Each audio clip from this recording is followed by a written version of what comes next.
know how I say that these people are they act like thugs because they only when they're in number. Only when they're in number. That's the only time when they act really tough. So I spoke about this. So there's this guy. Remember that guy? What's his name? Hadi Matar or whatever that guy's name was, who stabbed Salman Rushdie. Yeah. His attacker was being glamorized and was being celebrated in Pakistan, including this guy.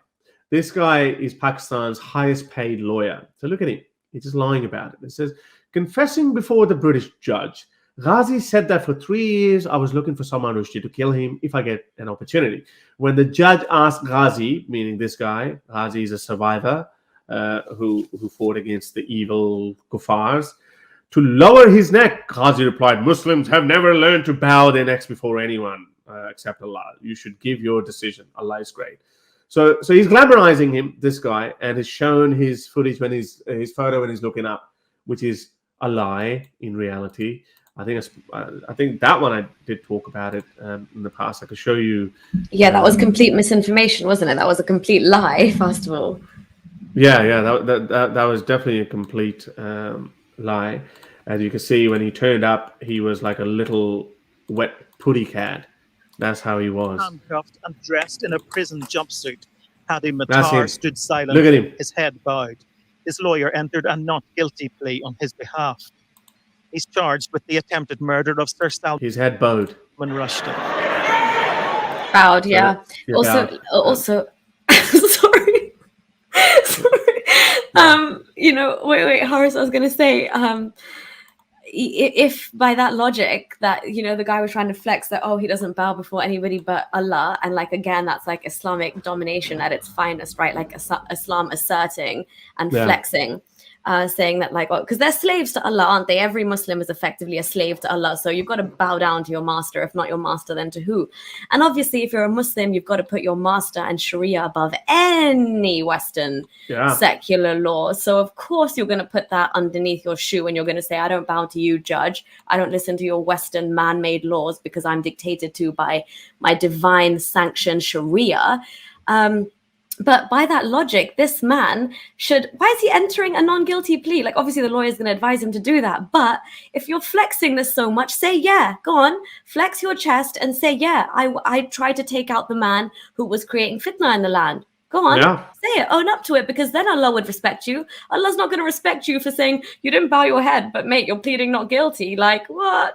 So did you or did you not do it? If you did it, own up to it for Allah's sake. Well, what does Muhammad say? The best people are the ones who fight. If you've not even as a Muslim considered fighting, if you've not had that thought come to your mind, you would not be considered a Muslim on the Day of Judgment or something to that effect.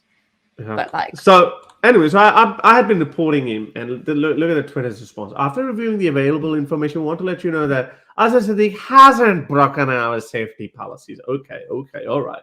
But anyway, I didn't stop because I know one thing's for sure, that these guys, sometimes if your Twitter report goes to a Muslim, he might be like, ha, I'm not going to accept it. But if you keep trying it over and over again, it might go to a sane person who might not be a Muslim, and then they would take it out. So that's exactly what happened. So I kept reporting it. And obviously, hard work pays off, Horace. Well done. Yeah, I know. You're trying to. It's like you versus like the Twitter headquarters, and it's like Muslim. Did it go through with Muslim? There's Horace's request. So eventually they said, violation found. Congratulations, we have locked Azhar Siddique's account for breaking our abusive behavior rule. Ooh, we found they broke our abusive behavior rule through different reports we received. I think that's probably what would have happened. So can we tell Twitter that their Allah is abusive because Allah commands them to bow to nobody but God himself? And that's what he was tweeting about. No, I think he was tweeting about he was just glamorizing a murderer. No, of course. But like, that's the command, right? In Islam, you're not supposed to bow down to anyone else. That's why shirk is so, like, that's the biggest crime. Associating partners, all of that. It's the monotheistic credence. That's the whole point of Tawheed, oneness. Yeah, true. Good point. Yeah, you're right. So they can't tweet, retweet, or like, comment, and we'll ask them to remove the reported content. So here's the interesting part. This is why I wanted to show you guys this story all over again. So You remember what I say? I always say that these guys throw their prophet under the bus the moment it comes to them, when it comes to their interests. They act tough and big, almighty. Oh, we love Prophet Muhammad more than our own lives, our livelihoods, parents. BS, lies. So this guy loves, as it turns out, this guy loves his Twitter account more than his Prophet Muhammad. You know what he did? Wouldn't you? You know what he did? Straight away he deleted the tweet because he is a chronic tweeter and he wanted to tweet again. So he deleted his tweet straight away. And meaning he said, you know what? I'm not going to contest it. I'm not going to fight it. I'm going to stand by my principle that yes, my Ghazi, this hero of Islam, did say that, which was a lie to begin with, as I showed you. Like his head bowed, stood silent, didn't utter a single word, probably crapped his pants, coward. But look at this guy, Pakistan's highest. But the irony is, this guy is a highest paid lawyer in Pakistan, and that's how their mind works. Even the top lawyer, who's supposed to be representing law and order, even it's actually against Pakistani law as well. You can't take matters into your own hand and murder an alleged blasphemer. So what kind of a lawyer is this? But anyway, as I said. This was his choice. Should I keep my Twitter or should I throw my prophet under the bus? Yeah, screw you, Muhammad. Hey, Twitter. That's what he did. That's exactly what he did. Instead of deleting the Western-inspired Ghafir capitalist product that Twitter is, he, instead of getting busy with praying and fasting and living according to the sunnah of his prophet and doing exactly what Allah wants him to do, instead of getting busy doing that, he decided, actually, this is way more fun than following a 1400-year-old Arabian desert cult.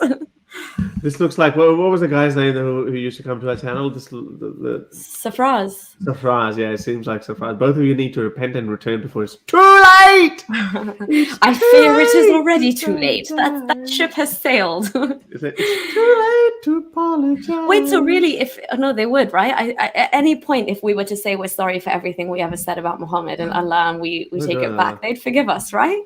They're supposed to. No, you have 3 days, Horace. No, there's a hadith. I've shown that hadith where, like if you've committed murder, raped, stolen, everything. But as long as when you're dying, if you say La ilaha illallah Muhammadur Rasulullah, magic words. Straight to heaven. Fast track to heaven. That's just remember that magic. Just memorize that magic code. Oh, Amazonians. Memorize that code to every isolated island out there. People of Madagascar. If you like these videos and want to support me in my activism, then you can support me on Patreon or PayPal. Stay free, everyone.